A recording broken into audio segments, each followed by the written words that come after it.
पालघर जिल्ह्यात आज सुद्धा पावसाचा ऑरेंज अलर्ट जो आहे तो जाहीर करण्यात आलेला आहे आणि खबरदारी म्हणून जिल्हा प्रशासनाकडून जिल्ह्यातील ज्या शाळा असतील किंवा महाविद्यालय असतील यांना सुट्टी जाहीर करण्यात आलेली आहे.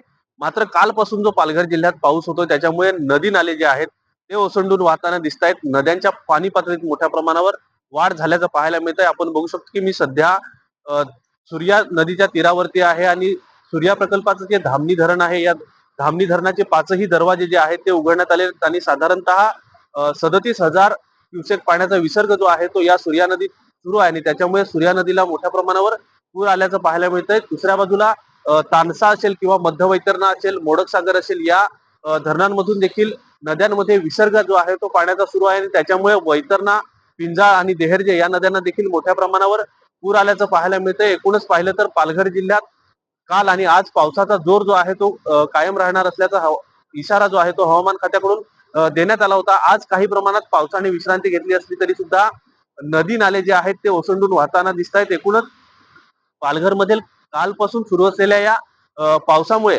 सर्वाधिक फटका जो आहे तो भात शेतीला बसलेला पाहायला मिळतो. कारण की 75,000 हेक्टर पेक्षाही जास्त क्षेत्रावर पालघर जिल्ह्यात पावसाळी भात शेती केली जाते आणि सध्या पीक तयार झालं असतानाच या पावसाने हजेरी लावली. त्याच्यामुळे कुठेतरी फटका जो आहे तो या सगळ्या पावसाचा पालघर मधील भात शेतीला बसलेला पाहायला मिळतो. या सगळ्यामुळे पालघर मधील बळीराजा जो आहे तो काही प्रमाणात आता संकटात सापडलेला आहे. एकूणच आज सुद्धा पालघर जिल्ह्यात पावसाचा जोर जो आहे तो कायम राहणार असल्याचा इशारा जो आहे तो हवामान खात्याकडून वर्तवण्यात आला आहे. तर दुसऱ्या बाजूला शेतकऱ्यांनी योग्य ती खबरदारी घेण्याचं आवाहन देखील प्रशासनाकडून करण्यात आलंय. पालघर मधील जे मच्छीमार आहेत या मच्छीमारांनी सुद्धा मासेमारीसाठी समुद्रात जाऊ नये असं आवाहन देखील प्रशासनाकडून करण्यात आलंय. एकूणच प्रशासन सध्या सतर्क असलं तरी सुद्धा नागरिकांनी देखील योग्य खबरदारी घेण्याचं आवाहन जे आहे ते प्रशासनाकडून करण्यात आलंय.